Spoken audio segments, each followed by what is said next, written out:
저는 새벽마다 이 말씀을 해 나가고 또 그 말씀을 밤에 준비하면서 더 깊어지는 것들을 봅니다. 사람들은 자신들이 믿고 싶은 것을 믿어가고요. 자신들이 알고 싶은 것을 알아갑니다. 그런데 주님은 우리가 알고 싶은 것이 아니라 주님이 우리에게 알게 하시는 것들을 알아가길 원하십니다.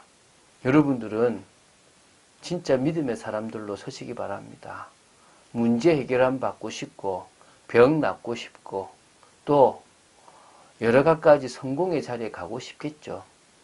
그러나 그런 것보다 더 중요한 것은 하나님의 뜻과 통하는 것이고 하나님의 계획과 통하는 것입니다. 오늘도 그런 축복의 자리로 들어가는 여러분 되시기를 주 예수 그리스도 이름으로 축원드립니다. 자, 오늘은 마가복음 12장 34절부터 37절입니다.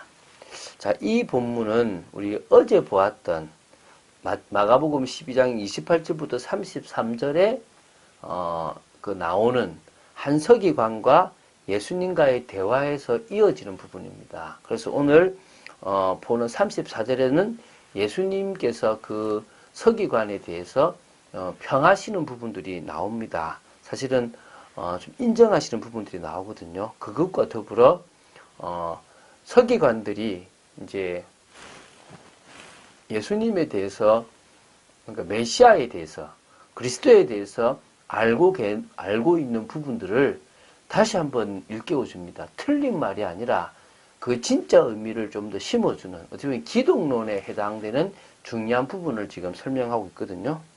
자, 우리는 오늘 이 본문을 통해서요, 우리가 믿는 예수님이 진정으로 하나님의 아들 하나님이시라는 사실을 믿는, 그래서 신성과 인성을 가지신 그리스도이심을 믿는 믿음이 생기기를 주 예수 그리스도 이름으로 축원드립니다. 자, 우리 34절을 먼저 보겠습니다. 예수께서 그가 지혜 있게 대답함을 보시고 이르시되 내가 하나님의 나라에서 멀지 않도다 하시니 그 후에 감히 묻는 자가 없더라. 예수님께서 우리 어제 나누었던 부분인데요. 하나님에 대한 사랑과 이웃에 대한 사랑을 이야기했을 때 그것을 받아들이고 또 그런 많은 재물 제사보다 순종, 사랑이 더 중요한 것에 대한 부분을 이야기합니다. 그때 예수님께서 뭐라 하시냐면 내가 하나님의 나라에서 멀지 않도다라는 말씀을 하십니다. 이제 이것은 하나님 나라를 이룰 수 있는, 하나님 나라에 갈 수 있는 영적 분별력과 지혜를 가졌다는 거죠. 누가 주신 겁니까? 하나님께서 성령의 은혜로 주셨다라고 볼 수 있습니다. 결국은요, 하나님께서 그 지적 자각, 또 하나님을 바로 알 수 있는 은혜, 또 분별력, 그래서 분명한 지혜를 깨닫게 하시지 못한다면요, 그 결단할 수도 없거든요. 근데 이 사람은 다른 서기관들과 다르게 하나님을 향한 중심이 있는 겁니다. 여러분, 정말 이게 은혜인 거죠. 여러분들은 이익이 아니라 하나님 앞에서의 올바른 중심으로 나아갈 만큼 은혜를 받은 사람들 되시기를 바라고요. 또 지금 말씀이 들린다면 여러분들은 이미 은혜 받은 사람임을 아시기 바랍니다.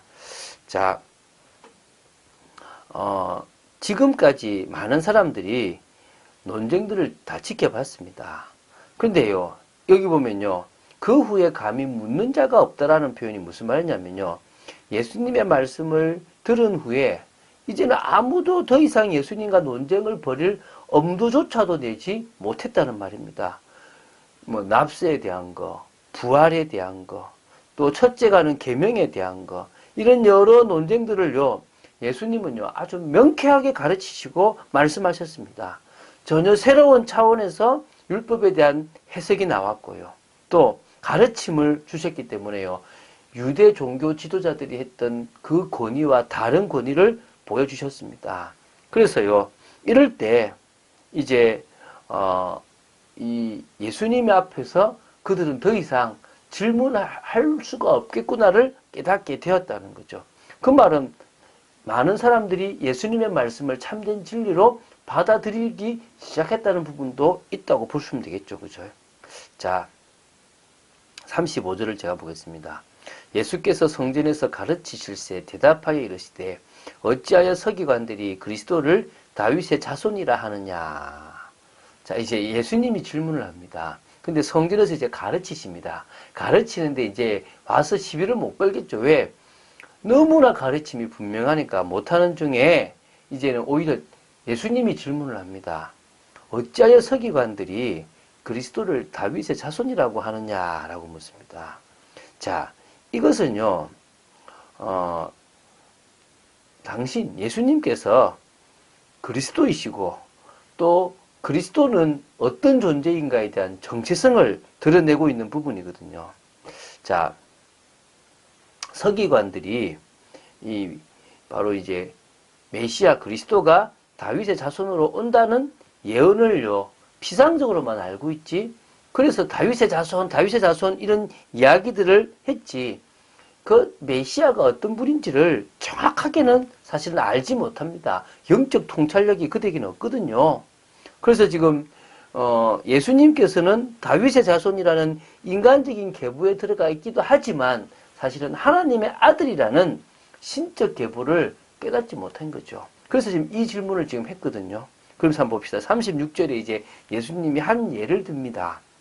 다윗이 성령에 감동되어 친히 말하되 주께서 내 주께 이르시되 내가 내 원수를 내 발 아래에 둘 때까지 내 우편에 앉았으라 하셨도다 하였느니라.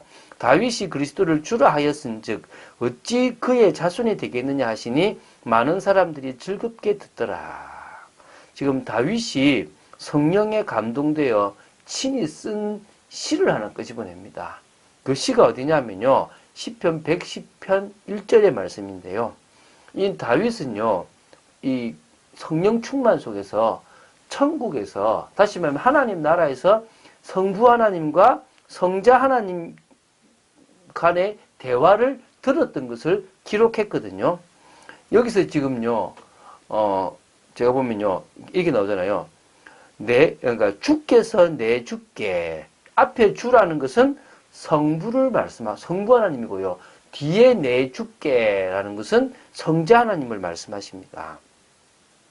그러면요, 지금 이 성부 하나님이 성자 하나님께 뭐라냐면, 내가 너의 원수를 너 발 아래에 둘 때까지 내 우편에 앉았으라. 그 예수님은 지금 하나님 우편에 계시잖아요. 그 이야기하는 내용을 들은 거예요. 그걸 지금 기록을 했다는 거예요. 자, 그러면 지금 다윗이 그리스도, 이 성자 하나님이 그리스도로 오신단 말입니다. 자신의 후손, 바로 이제 다윗의 자손으로 오신다는데, 다윗의 자손으로 자신의 후손으로 올 성자 하나님을 뭐라고 부릅니까? 내 주라고 부르는 겁니다. 그러니까 지금 이때 이제 예수님 말씀하시기를 다윗이 그리스도를 주라 하였은즉 어찌 그의 자손이 되겠느냐라고 얘기를 하는 겁니다. 그러니까 이게 허를 찌르는 거죠. 그냥 다윗의 자손이니까 다윗의 후손으로만 올 거다. 다윗의 그 피를 이어받은 혈통으로 올 거다라고 생각했지, 그분이 다윗의 위에 계신 하나님이라는 생각을 하지 못했다는 겁니다. 그러니까 이게 지금 무슨 말이냐면요, 육신으로는 다윗의 혈통이 맞습니다. 로마서에 나오잖아요. 그러나 영으로는 하나님의 아들이시며 만민의 주가 되신다는 명백한 사실을 인정하지 못했다는 겁니다. 자, 결론 맺겠습니다. 아브라함과 다윗의 자손은 분명합니다. 그러나 아브라함이 나기 전부터 계셨다고 요한복음 8장 58절에 나오고요. 태초부터 영존하시는 말씀이라고 요한복음 1장에 나옵니다. 그래서 요한복음 1장 1절에 태초부터 계신 그 말씀은 하나님이라고 분명히 말씀하고 있습니다. 이게요, 기독론입니다.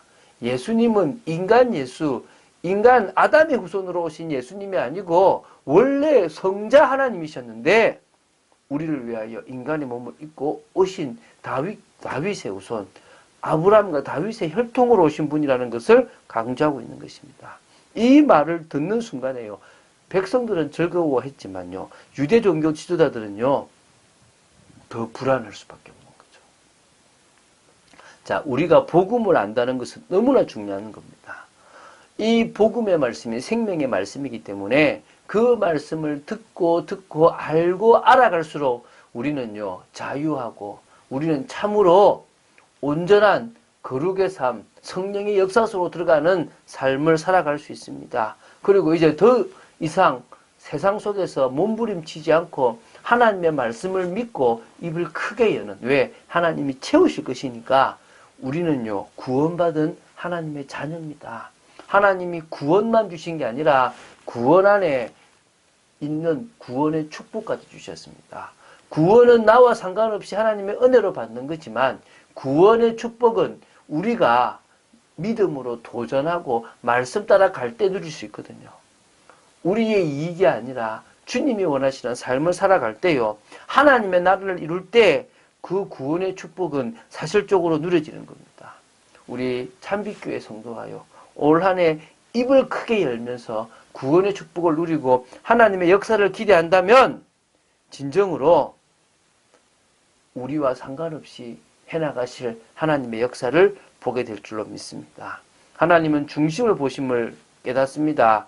중심을 보시는 하나님께서 오늘도 우리 인생을 축복된 인생으로, 우리 인생을 하나님이 원하시는 귀한 인생으로 만들어 가실 줄로 믿습니다. 예수 그리스도는요, 마태복음 1장 1절에 아브라함과 다윗의 자손 예수 그리스도의 계보인 것처럼요, 다윗의 자손, 왕족, 참왕으로 오셨습니다. 우리가 그분을 나의 구주, 나의 하나님으로 모시고 나아갈 때 흑암의 권세에서 벗어나고 하나님 나라의 축복을 사실적으로 누릴 수 있음을 아시기 바랍니다. 자, 여러분, 내가 원하는 예수가 아닙니다. 내가 원하는 신앙생활이 아닙니다. 하나님이 원하시는 신앙생활, 하나님께서 내 인생의 주인 되는 참된 신앙생활을 사시게 되기를 주 예수 그리스도 이름으로 축원드립니다. 주는 그리스도시요 살아계신 하나님의 아들이심을 고백합니다. 우리의 문제가 해결되는 것, 우리의 질병이 낫는 것, 그것보다 더 중요한 은혜를 받고 예수님이 누구신지를 바로 알고 그분의 능력으로 말미암아 현장에 하나님의 나라와 하나님의 뜻을 이루는 사람으로 서기를 원합니다. 무엇을 먹을까, 무엇을 마실까, 우리 인생의 어떤 문제도 주님은 다 해결하셨음을 믿습니다. 더 이상 그것에 매여 살아가는 어리석은 인생이 되지 말게 하시고 말씀 따라 축복 누리는 인생 되도록 지켜 주시옵소서. 주 예수 그리스도 이름으로 기도드립니다. 아멘.